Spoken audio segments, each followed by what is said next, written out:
La consacrazione di 4 vescovi e lo scontro con il pontefice e lefevriani della Domus di Paese ritengono lo scisma inevitabile, la vera eresia dicono, e nella chiesa conciliare dalla Calabria interviene anche Don Floriano Abramovic. Il maltempo nella Marca in queste ore, in questi momenti e fino a domani mattina, allerta meteo aggravata da gialla ad arancione, fortissime raffiche di vento in questi minuti. Dopo le 3 violente risse avvenute nell'ultima settimana e il gesto vandalico contro il rosone della chiesa, cresce la preoccupazione tra i cittadini di Mogliano e si accende lo scontro politico, la Lega attacca l'amministrazione. È stato arrestato il 44enne che all'alba di ieri si è introdotto in un asilo di Lancenigo derubando 2 collaboratrici scolastiche. Dopo il furto è andato anche a fare shopping con il bancomat. Il rinnovo delle segreterie provinciali è il caso Forza Italia, sempre più forti le voci di un commissariamento di Fabio Chies, risultati insoddisfacenti, bisogna ripartire, sbotta Marin, il più accreditato per la successione. Domani a Padova la Premier Meloni attesa al congresso della UIL proprio nel giorno del Tour Veneto del generale Vannacci, che sarà prima a Rovigo e poi a cena con gli imprenditori a Spresiano. 2 cagnolini abbandonati salvati dai vigili del fuoco a Chiesa dal Pago, uno dei cuccioli era finito in un pozzetto profondo 2 metri.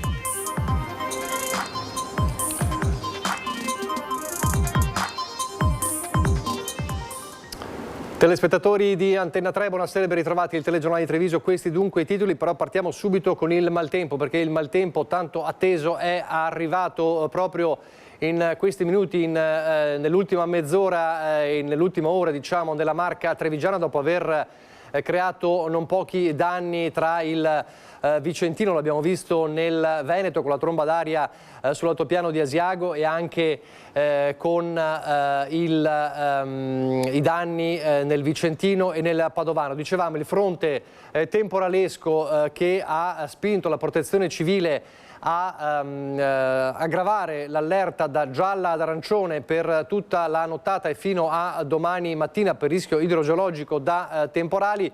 Fronte che è arrivato, passato per il veneziano ed è arrivato colpendo soprattutto Mogliano, Preganziole e in questo momento Treviso, ma non solo, anche le zone dell'Alta Marca come Vittorio Veneto.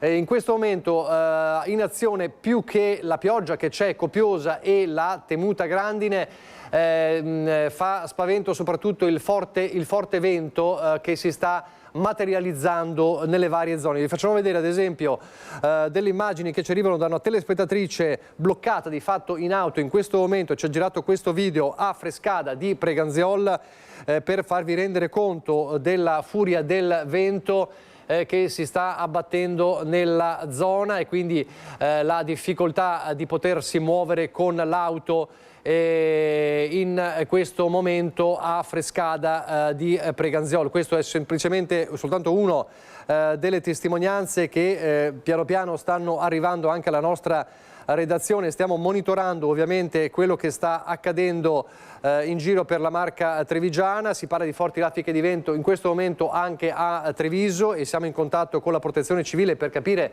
se ci sono già dei primi interventi importanti in città, ma si parla anche ad esempio di Vittorio Veneto con fortissime raffiche di vento. In questo momento dunque è il vento che preoccupa molto e che potrebbe portare a dei danni. Vi aggiorneremo nel corso del telegiornale se ci sono situazioni particolari nella Marca trevigiana e ovviamente nelle prossime ore, nelle prossime edizioni, per capire come sarà andato poi il bilancio della notte con il passaggio di questo atteso fronte temporalesco. L'allerta era gialla, è diventata arancione perché si è aggravata, che d'altro canto porta anche a un visibile miglioramento delle temperature.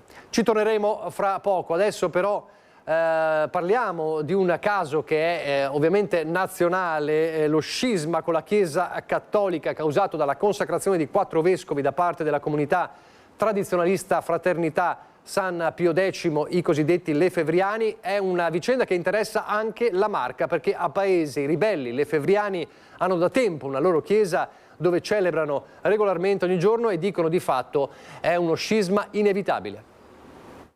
Non occorre andare in Svizzera o a Roma per toccare con mano la differenza tra la Chiesa cattolica e quella della comunità lefebvriana Fraternità San Pio X. Oggi più che mai, dopo che a Icon, nel Canton Vallese, il superiore generale dei lefebvriani, Don Davide Pagliarani, ha consacrato 4 nuovi vescovi nonostante il richiamo di Papa Leone a non procedere per evitare lo scisma. Basta entrare nella loro chiesa della comunità paese per capire come il solco abbia radici lontane, legate al Concilio Vaticano II e a quella che molti hanno ritenuto la rivoluzione necessaria della Chiesa cattolica per stare al passo con i tempi. Questo Concilio Vaticano II si è come autoescluso se stesso dalla compagine visibile della Chiesa. Non solo Monsignor Lefebvre, tanti vescovi avevano rilevato la cosa, mediaticamente però era Monsignor Lefebvre la voce che si alzava e disse no, no a questo concilio. Perché no a questo concilio? Perché, come dichiarava nel 1977 alla Stampa, il mio problema non è di sapere se Paolo VI è Papa o no, o se il mio problema è piuttosto di sapere ho ancora a che fare con la Chiesa cattolica o no. Va detto che Don Abramovic, dopo la Fraternità San Pio X, oggi appartiene alla congregazione di Maria Regina Immacolata, che non solo rigetta il Vaticano II, ma ritiene che il soglio pontificio sia vacante dal 1958. Perché il Concilio Vaticano II ha dato il diritto all'errore, dicendo che anche le altre religioni hanno un valore di salvezza che è stato tante volte condannato dalla Santa Chiesa Romana. Concetti che Don Joseph spiega ad ogni celebrazione giornaliera, in particolare la domenica, ai tanti fedeli che riempiono la loro chiesa. Per loro il rito non ammette che il celebrante dia le spalle all'altare, mentre accetta che la messa non sia completamente celebrata in latino. Punti fissi non negoziabili dai lefebvriani, che comunque hanno ascoltato l'appello del Papa per evitare scisma e scomuniche. Per loro dialogo aperto sì, ma senza spazio per mediazioni. La appartenenza alla vera Chiesa è anche la professione della Santa Fede cattolica, che non permette la pubblica professione delle eresie che sta succedendo oggi nel Vaticano ogni giorno, come lo vediamo tutti. Ancora il maltempo, vi faccio vedere questo scatto dalla pagina Facebook Tornado in Italia, l'arrivo dell'ampio fronte temporalesco a Spresiano in provincia di Treviso, accompagnato da un downburst poco fa. Questi temporali, dice il sito, raggiungeranno il Friuli Venezia Giulia nelle prossime ore. Questa immagine invece viene da San Biagio di Callalta. Questo era poco prima che si scatenasse ovviamente poi il vento e la pioggia che sta colpendo anche la zona di San Biagio di Callalta, abbiamo detto la zona di Treviso. Ci sono anche immagini che adesso cerco di recuperare da Miane ad esempio, quindi in altre zone della Marca, ma in questo momento il fronte è proprio qui, diciamo tra Mogliano, Preganziol, Treviso, San Biagio di Callalta e in uscita. Vi dicevo, vi terremo aggiornati se ci sono situazioni particolari. E poi c'è l'altro fronte, quello del caldo, perché lo sappiamo che questo fronte temporalesco abbasserà notevolmente le temperature, ma il caldo non ci abbandonerà nei prossimi giorni. E allora è stata disposta l'autopsia, quindi aperta un'inchiesta sulla morte di Franco Favaretto, il 59enne operaio di Villorba, morto pochi minuti dopo aver terminato il suo turno di lavoro a Susegano. L'abbiamo raccontato ieri. La procura ha disposto dunque l'autopsia. Favaretto aveva appena ritirato la busta paga e si stava dirigendo verso la propria auto quando, lo ricordiamo, si è accasciato a terra a pochi metri dai cancelli dell'azienda. Secondo i primi accertamenti il 59enne soffriva già di problemi cardiaci. Per poter però accertare con chiarezza cosa lo ha ucciso è stata disposta l'autopsia e quindi è stata aperta una inchiesta. E intanto proprio oggi il Presidente della Regione Alberto Stefani ha esteso l'ordinanza di tutela dei lavoratori contro le ondate di calore.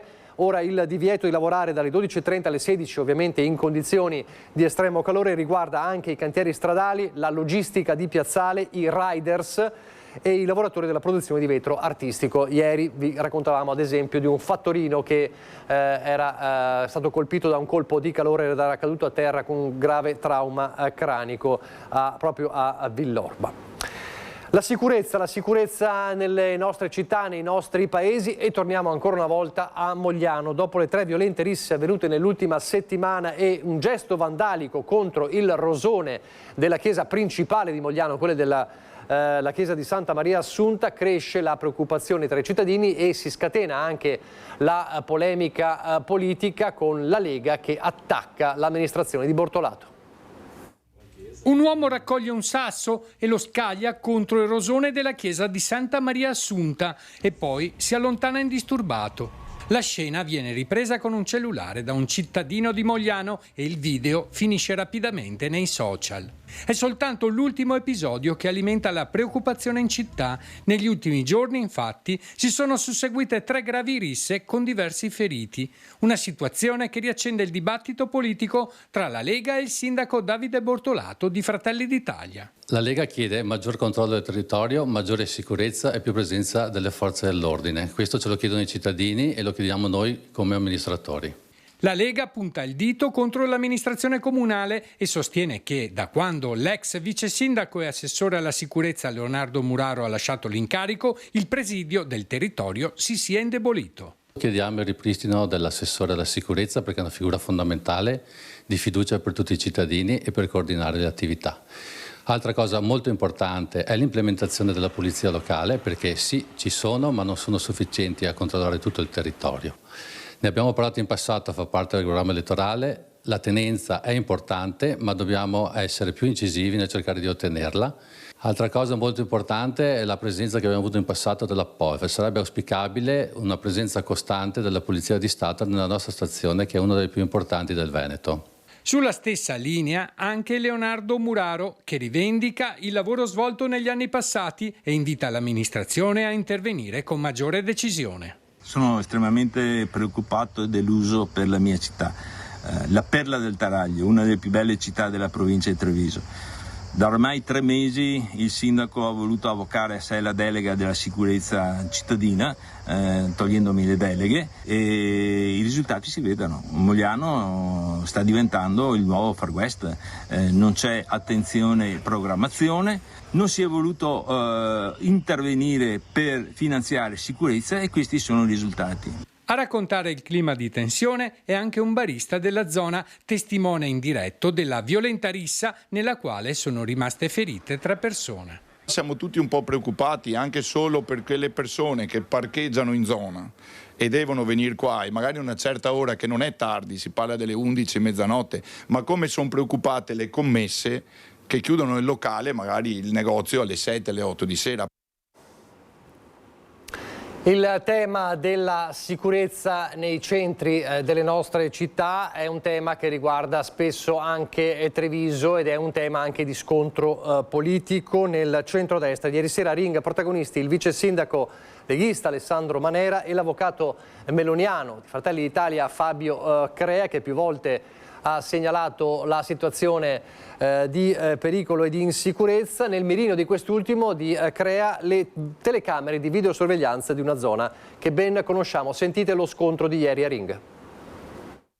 Com'è possibile che in alcune zone caldissime del centro, dove ci sono le telecamere a 360 gradi in diversi punti, sono esattamente i posti dove ci sono assembramenti, dove accade di tutto, spaccio compreso, e non c'è mai, ma dico mai, un intervento preventivo, contestuale, immediato da parte delle forze dell'ordine. Questo non è vero, Fabio, questo non è vero. Questo non puoi dirlo, questo non è vero. Sai perché lo dico? Perché abiti là sopra. No? Sai perché lo dico? Perché ho i documenti che lo provano. Sì, Fabio, però questo non puoi dire. Lo posso dire? Scusa, mio padre abita a 100 metri da te e abitava mio nonno a 100 metri da te. La zona della stazione e la stazione di Corriere, Vicolo Orioli ha 2 telecamere, una dalla parte e una dall'altra, è il luogo di Treviso dove avviene di tutto. Cosa servono 2 telecamere messe lì? Ma scusa, quando li fermano non è che mandano a te una mail o una PEC dicendoti che hanno fermato, se posso, vabbè, tutto.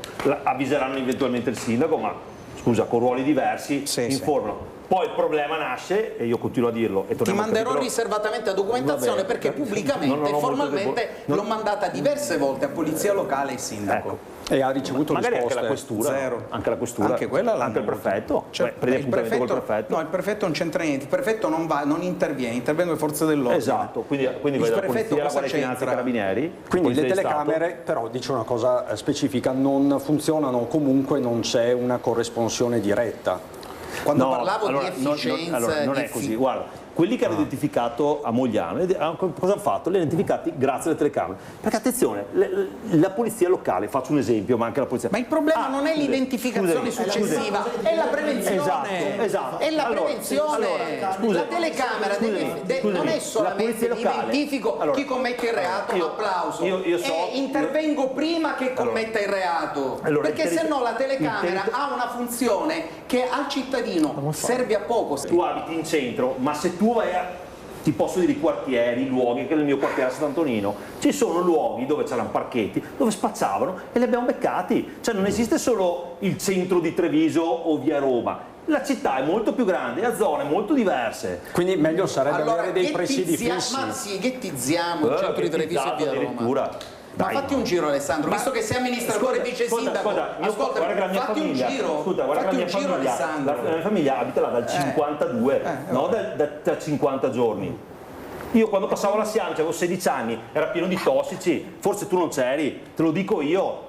Quindi è sempre stata così quella zona? Allora, è una zona, no, questo non è giustificabile, ma è una zona sicuramente complicata. Questa è la complicata capacità dell'amministrazione, siccome è stata sempre così, lasciamola così. E che giustificazione è? No, stai dicendo esattamente questo. No, io non ho detto questo, Fabio, io non ho detto assolutamente questo. Io ti ho detto che è sempre stata una zona complicata, si è sempre intervenuto da Gentilini, ma è una zona Gentilini, complicata. Sì, ma guarda, quando io passavo e c'erano i tossici, c'era Gentilini, perché scusa l'età era quella, però sono zone anche complicate, la stazione Corriere, la stazione di treni, notoriamente in qualsiasi città sono zone complicate.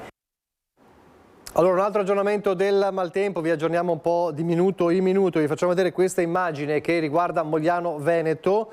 Allora c'è un aggiornamento dei Vigili del Fuoco che sono impegnati, dicono, in più comuni della provincia di Treviso in tutta una serie di interventi ricollegati prevalentemente al forte vento, perché questo è poi il problema di queste ore, il forte vento. Al momento ci sono più di 35 Vigili del Fuoco impegnati, una quindicina gli interventi nella Marca trevigiana, ma il numero è destinato a salire nelle prossime ore, quindi gli interventi dei Vigili del Fuoco sono già cominciati, sono una quindicina, ma ce ne saranno altri e come dicevamo è il vento che preoccupa maggiormente in queste ore. Ancora la cronaca, un 44enne si è introdotto all'alba di ieri in un asilo di Lancenigo derubando 2 collaboratrici scolastiche e poi dopo il furto è andato anche a fare shopping, è stato bloccato e arrestato. Si è introdotto all'interno di un asilo e dopo aver derubato 2 bidelli è andato a fare acquisti. È quanto accaduto nella scuola d'infanzia Collodi a Lancenigo di Villorba, dove un nomade di 44 anni originario di Rovigo ha rubato 2 cellulari e portafogli di 2 collaboratrici scolastiche con all'interno 3 bancomat per poi scappare in direzione Treviso. Qui, in un negozio di elettronica, ha acquistato un paio di cuffiette. Scattata l'allerta, i carabinieri di Villorba hanno avviato immediatamente le ricerche acquisendo le immagini delle videosorveglianza comunale. Le indagini hanno permesso di localizzare l'uomo nella zona di via Venier. Una volta fermato, il 44enne è stato trovato in possesso della rifurtiva e della merce acquistata poco prima ed è stato per questo arrestato con l'accusa di furto e utilizzo indebito di carta di credito. E poi le corse clandestine dopo il caso di San Liberale, lo ricorderete, con 2 persone denunciate, un caso di corse clandestine anche nella zona industriale di Levada a Ponte di Piave. Ai nostri microfoni la denuncia dei residenti della zona che chiedono più controlli da parte delle forze dell'ordine. Motori al massimo, sgommate, auto e moto lanciate ad alta velocità nel cuore della notte. Torna l'allarme corse clandestine nella zona industriale di Levada di Ponte di Piave. L'ultimo episodio giovedì sera. Il rombo dei motori ha rotto il silenzio della zona, facendo pensare a una vera e propria corsa clandestina. Non si tratta però di un episodio isolato. Solo alcuni giorni fa a Treviso, nel quartiere San Liberale, 2 auto si sono lanciate in una sfida ad alta velocità tra condomini, parcheggi e attraversamenti pedonali. Corse non nuove nemmeno nell'area industriale di Levada, che con i suoi lunghi rettilinei, rotonde e curve secche diventa un punto di ritrovo ideale per sfide a tutto gas, disturbando chi vive nella vicina via Campagne, ma soprattutto mettendo a rischio l'incolumità di chi in quell'area ci lavora. Io ho sentito di più di qualche volta, sabato sera là 11:30, mezzanotte e mezza, dalle 11 in poi insomma circa, che è molto pericoloso anche perché se succede qualcosa si fanno male sti ragazzi, sono giovani, l'età non lo so, penso che sia dai 22 ai 28. Un po' di più controllo da parte delle forze dell'ordine a titolo intimidatorio. Metterci una multa non serve, secondo me non serve a poco o quasi niente. Bisogna eliminare la presenza e la presenza va eliminata solo ed esclusivamente se c'è qualche giro dei carabinieri, del 112, chiamarli, va bene, li chiami. Arrivano fra 10 minuti non ci sono più. Chi organizza o partecipa a corse clandestine rischia pesanti sanzioni, dal ritiro della patente al sequestro del veicolo, oltre alle conseguenze penali. Da qui l'appello del sindaco. E chi fa queste corse deve essere ben consapevole che i rischi ci sono di perdere la patente e ad aumentare. Voglio ricordare, è stato detto prima, che comunque la zona industriale non è deserta in quelle ore della notte perché ci sono aziende che fanno orari notturni, quindi ci può essere un cambio di persone, quindi invitiamo caldamente che questi episodi non si ripetano e non si ripetano mai più. La politica, vi terremo aggiornati intanto continuamente sul maltempo che sta attraversando la Marca. C'è una tempesta in atto in Forza Italia da giorni, una tempesta metaforica da settimane. Parliamo del rinnovo delle segreterie provinciali dei partiti della Marca, c'è anche Forza Italia che però va a congresso a gennaio, quindi i tempi sono più lunghi. Però lo sappiamo, sono sempre più forti le voci di un commissariamento per la guida di Fabio Chies tra gli azzurri della Marca. Risultati insoddisfacenti, bisogna ripartire, ha detto ieri sera a Christian Arboit a Ring Fabio Marin, sindaco di San Zenone degli Ezzelini, ed è il più accreditato, lo sappiamo, per la successione. Sentiamo.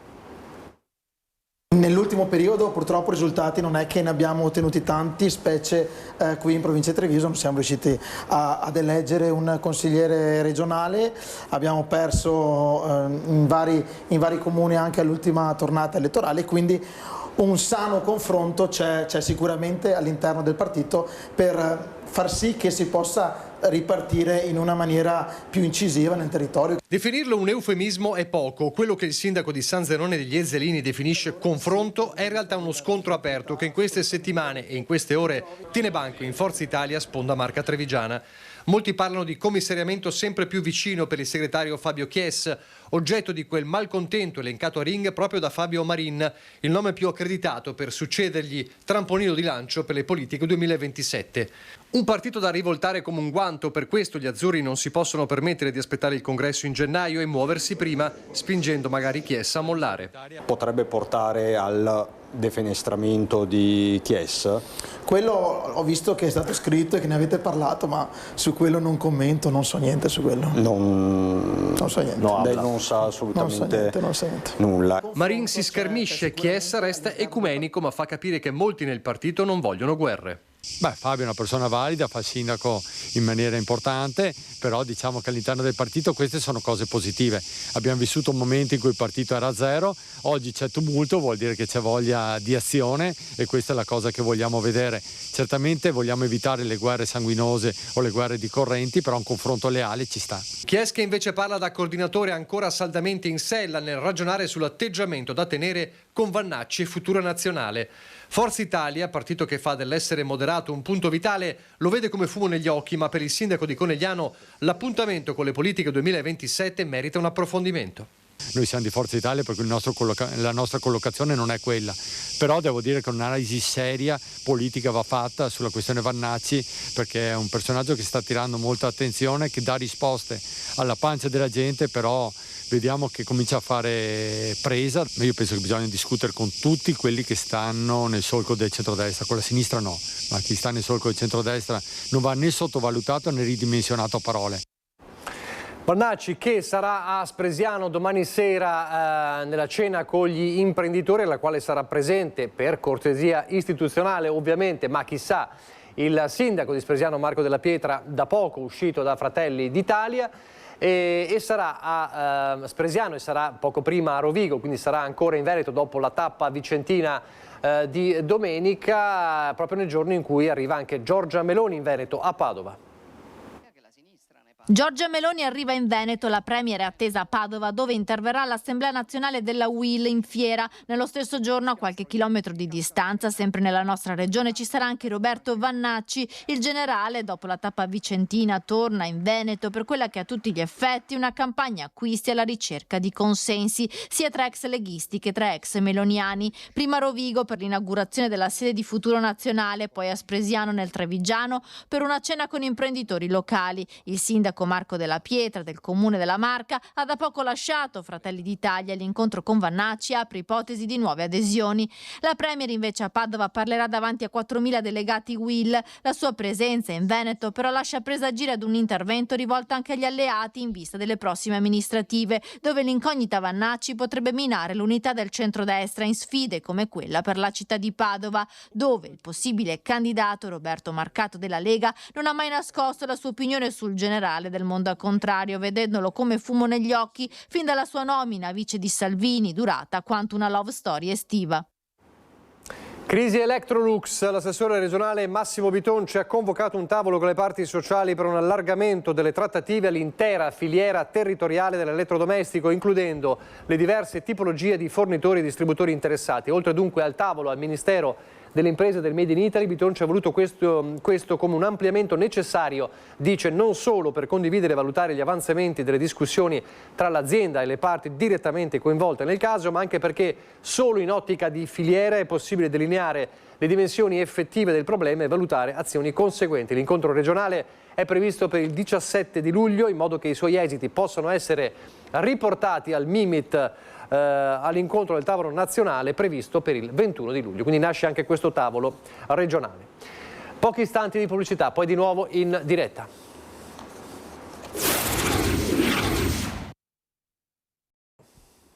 Di nuovo in diretta con il telegiornale di Treviso, torniamo a parlare di Fabio Chies, non in questo caso come coordinatore provinciale di Forza Italia, ma come sindaco di Conegliano, perché proprio Chies ha evitato lo sfratto di una famiglia con 3 figli minori che ha sempre pagato regolarmente l'affitto e che ora rischiava di finire per strada. Il comune, dice il sindaco, farà da garante. Sentite.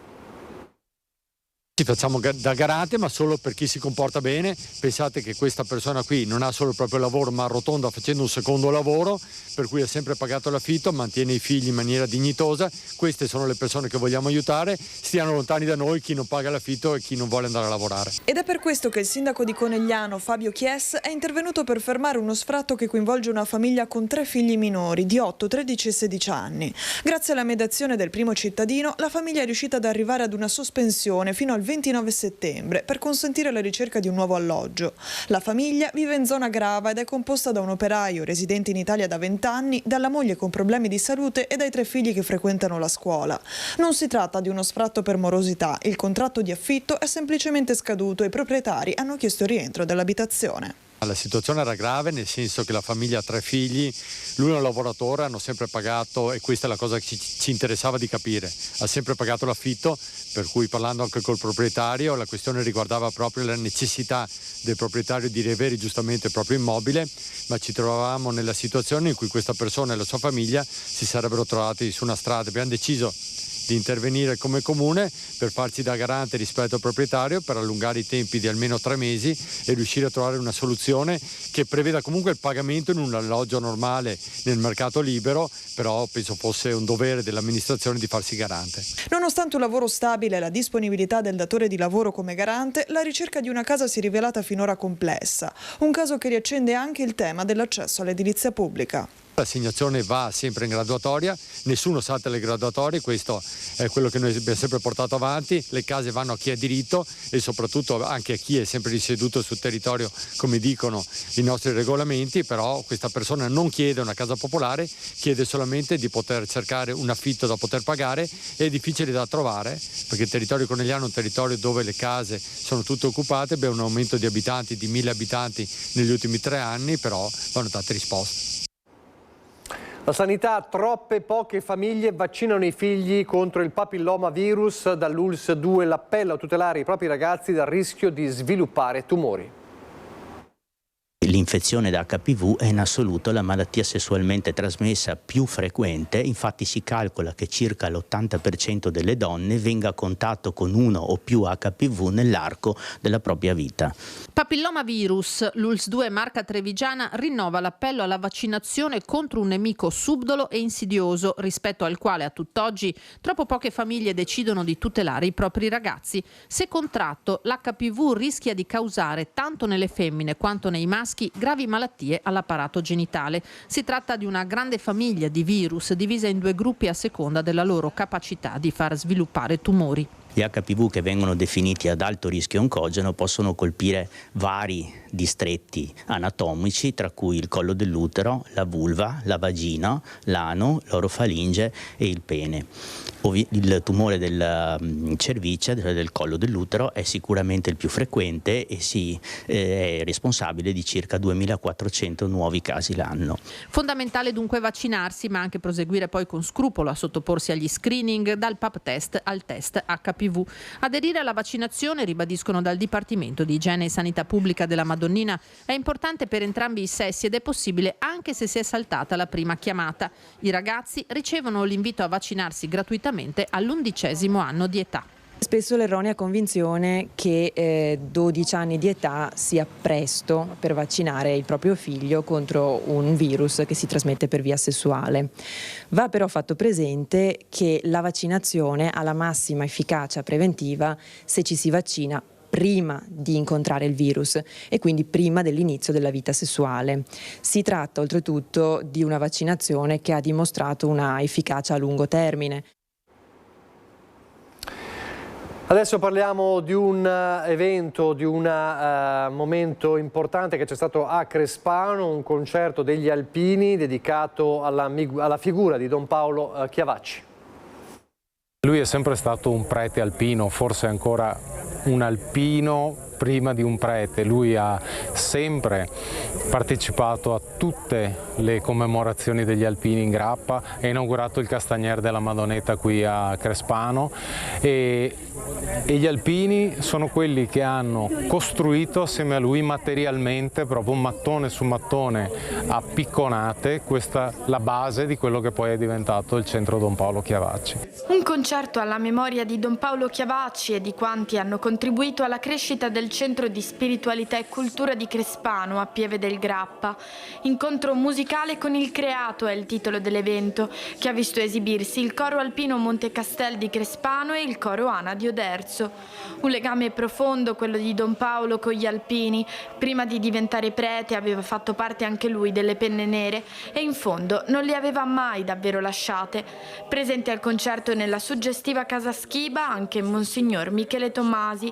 Musica, spiritualità e natura, le protagoniste indiscusse. Venire a vivere un'esperienza di musica, di bellezza, di armonia in questo posto al centro Chiavacci, in cima al Prato della Schiba, è un momento molto, molto spirituale, molto concreto al tempo stesso. È un momento in cui ricordiamo la figura di Don Paolo Chiavacci per tutto quello che è riuscito a vedere, a immaginare, a sognare e a realizzare in questo posto meraviglioso, l'incontro con la natura, tra le persone, che alla fine è l'incontro con Dio. Dovremmo portare molta più gente qui perché veramente si capisce il senso della necessità di salvaguardare il creato, perché qua ci si sente veramente, l'ho detto prima, in armonia e in pace con se stessi, con le persone che abbiamo intorno e anche con il mondo.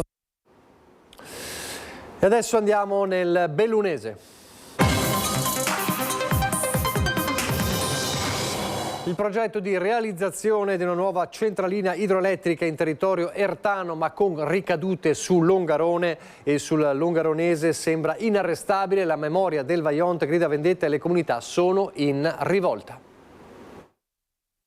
Un ricorso formale al Capo dello Stato in alternativa al Tribunale delle Acque contro il via libera alla nuova centralina idroelettrica sul torrente Vajont ormai a rivolta, perché quando si parla di Vajont il valore morale non può passare in secondo piano. L'hanno ribadito i cittadini presenti all'Assemblea Pubblica alla Sala Popoli d'Europa, che hanno espresso contrarietà all'opera, i cui benefici, anche volendoli monetizzare, sarebbero risibili per tutti. Netta la posizione del Comune di Longarone. Se questa è un'opera interamente privata, noi non possiamo permettere la realizzazione. L'autorizzazione che è in mano a chi ha la concessione, quindi al privato, dà delle possibilità comunque di ricorsi al Tribunale delle Acque per poter anche ripartire con la valutazione di impatto ambientale, e dall'altro l'estrema ratio è un ricorso al Presidente della Repubblica, che può intervenire in questi casi qualora ci siano delle motivazioni reali e soprattutto ci sia una sensibilizzazione delle comunità. Il progetto privato è blindato anche perché la Regione Friuli Venezia Giulia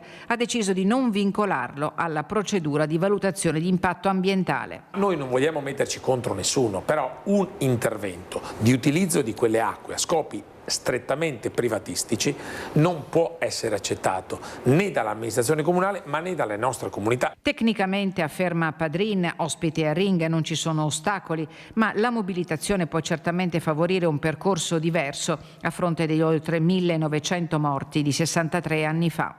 Ma la storia si ripete. Lo si è visto con la lunga battaglia contro la realizzazione dell'invaso sul Vanoi, voluto dal Consorzio Bonifica Brenta per portare acqua alla pianura assetata. Sembra che finalmente siamo alla parola fine, perché il Consorzio finalmente ha una posizione per ritirare il progetto e per non portarlo a conclusione.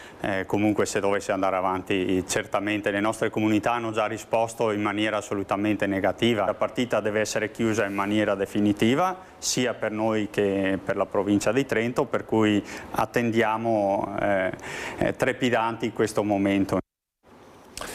La politica, volano stracci all'interno del gruppo consigliare di Fratelli d'Italia a Belluno. Ieri è stata palese la protesta della consigliera Valentina Dalla Corte, che senza mezzi termini ai nostri microfoni invoca provvedimenti nei confronti del capogruppo Alessandro Farina. Sono sicura che l'avvocato Calligaro, la consigliera Calligaro, che è anche rappresentante, coordinatore provinciale della provincia di Belluno, convocherà a breve un coordinamento dove verranno prese delle scelte, e mi auguro che venga spostato, perlomeno che porti le sue dimissioni in quanto capogruppo e che venga scelto qualcun altro. Chiede la testa del suo capogruppo Alessandro Farina. La consigliera Valentina Dalla Corte non le manda certo a dire. Il suo disagio in consiglio comunale è stato cristallino per segnare la distanza netta rispetto al collega di partito, reo di aver fatto mancare il suo prezioso bagaglio di voti per l'elezione del nuovo consiglio provinciale, che ha di fatto annientato la rappresentanza del partito della Meloni a Palazzo Piloni. Sinceramente voglio dare l'esempio, in quanto Fratelli d'Italia penso che sia un partito serio, che mette la faccia sempre e comunque nelle sue decisioni. L'esempio che ha dato il nostro capogruppo non è stato corretto. Penso che un leader debba dare il buon esempio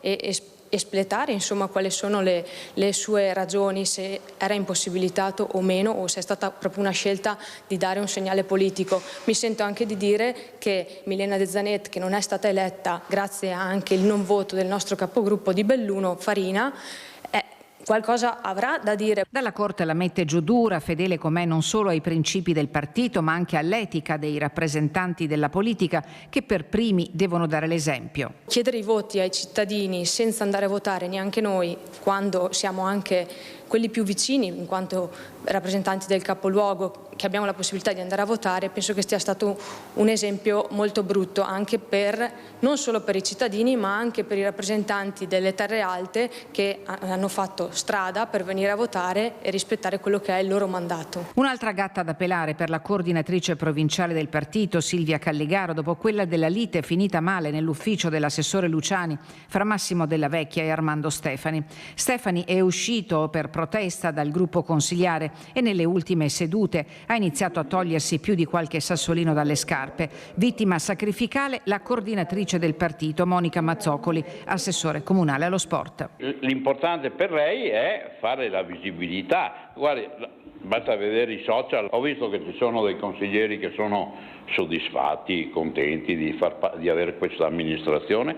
Io con lei come assessore mi vergogno. Da sabato e nei giovedì di luglio il centro di Belluno e i quartieri limitrofi vivranno di vita nuova. Sono eventi e iniziative illustrate dal Consorzio Belluno Centro Storico.